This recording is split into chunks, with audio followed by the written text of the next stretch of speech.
नमस्कार बच्चों, आज हम शुरू कर रहे हैं कोशिका के अंदर पोषण प्रक्रिया कैसे होती है। यानी कि जो कोशिका है वो अपना पोषण कैसे लेती है, यानी कि भोजन ग्रहण कैसे करती है, यानी कि न्यूट्रिशन प्रोसेस उसके अंदर कैसे चलती है बच्चों।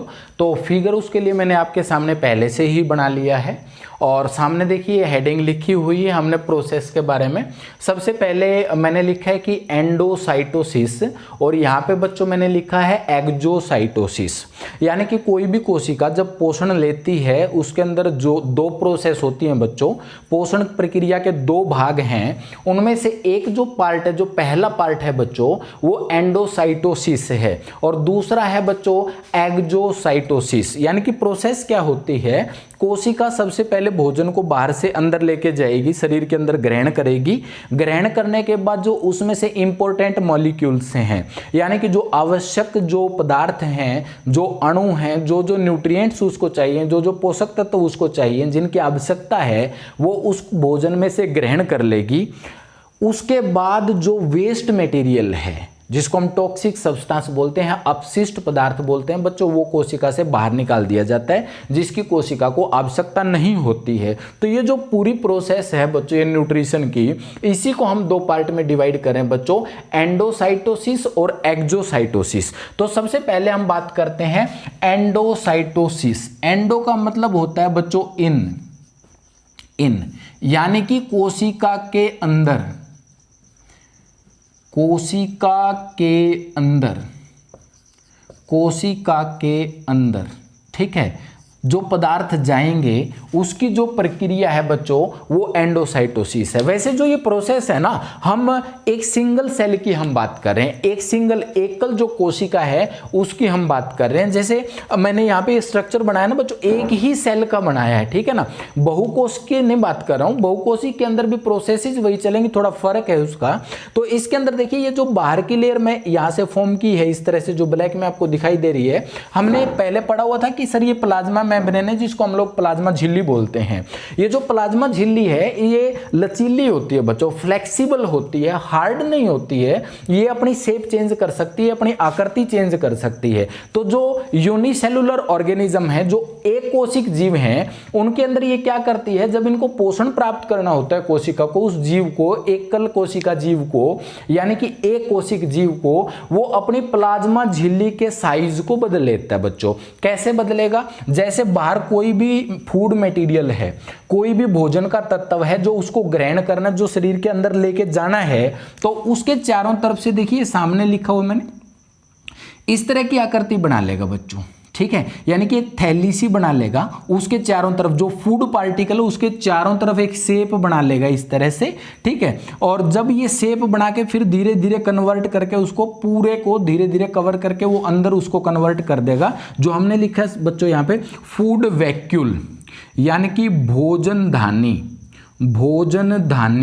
का मतलब होता है बच्चों थैली, ठीक है ना, यानी कि सैक बोल सकते हैं आप उसको।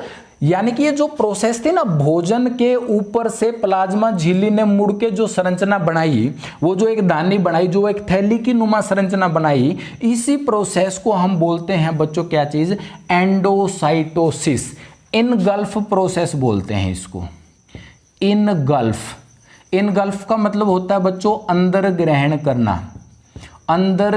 करना, ठीक है, अंदर लेके जाना, यानी कि भोजन को बाहर से सीधा अंदर लेके जाना एंडोसाइटोसिस प्रोसेस होती है बच्चों, ठीक है। एंडो का मतलब अंदर, साइटो का मतलब सेल के अंदर, ठीक है ना, सिस मतलब प्रोसेस, यानी कि सेल के अंदर मटेरियल को लेके जाने की जो प्रोसेस है बच्चों वो एंडोसाइटोसिस है।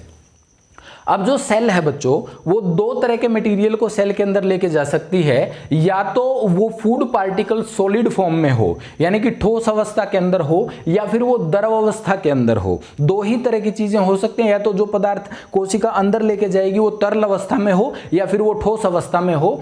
इसी बेस पे जो एंडोसाइटोसिस है बच्चों, इसके दो पार्ट हैं बच्चों, दो पार्ट हैं एंडोसाइटोसिस के। पहले को बोलते हैं बच्चों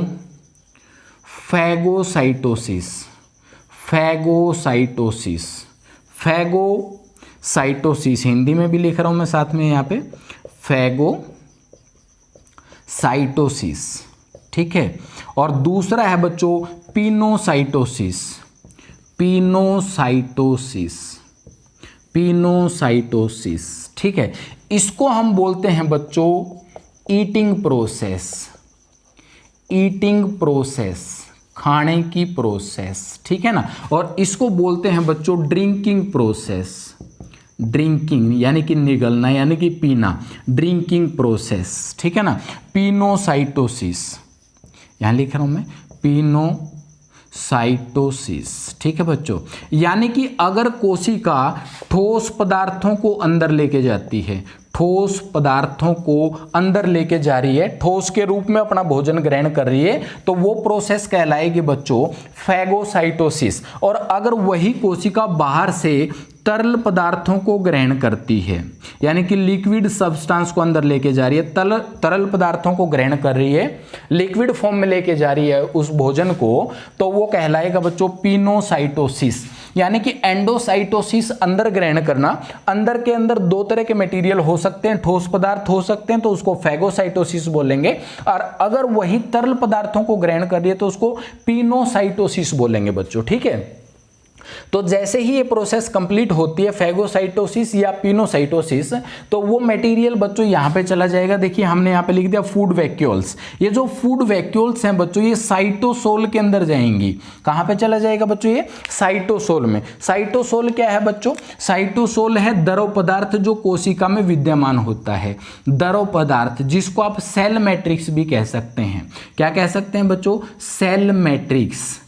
सेल मैट्रिक्स का मतलब कोशिका के अंदर पाया जाने वाला द्रव्य, जिसको हम लोग साइटोप्लाज्म भी बोलते हैं, यानी कि कोशिका द्रव्य भी बोलते हैं। उस कोशिका द्रव्य के अंदर ये फूड वैक्यूल बना लेगा।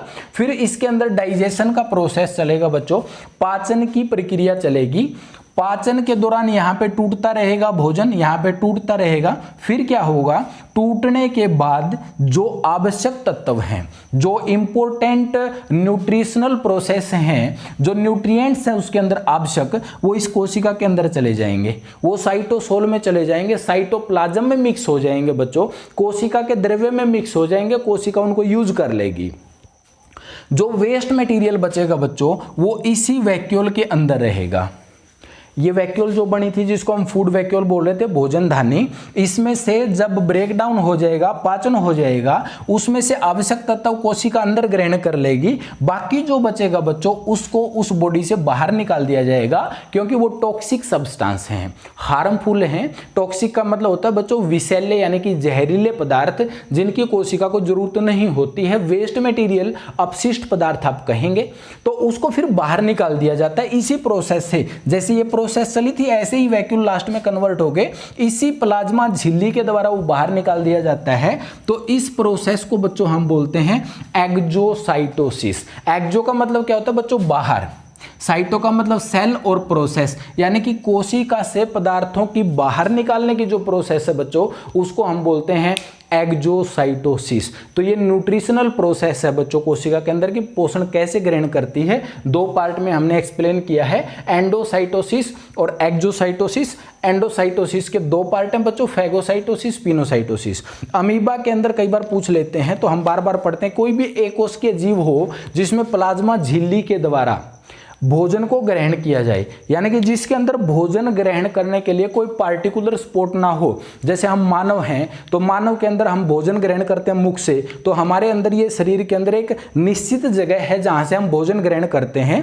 तो जो एक कोशिक जीव हैं, अमीबा है, युगलिना है जैसे बच्चों, उनके अंदर स्पेसिफिक स्पॉट नहीं होता है, विशेष जगह नहीं होती है जहां से वो भोजन ग्रहण कर लें। तो उनके सराउंडिंग में आसपास जहां भी उनको भोजन दिखाई देगा, प्लाज्मा झिल्ली अपना आकार चेंज करेगी और उस भोजन को ग्रहण कर लेगी। तो इसको बच्चों बोलते हैं एंडोसाइटोसिस प्रोसेस बच्चों, एंडोसाइटोसिस।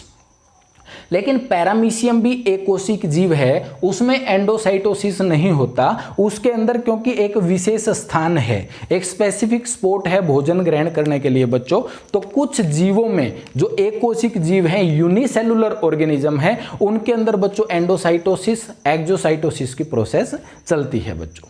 Thank you.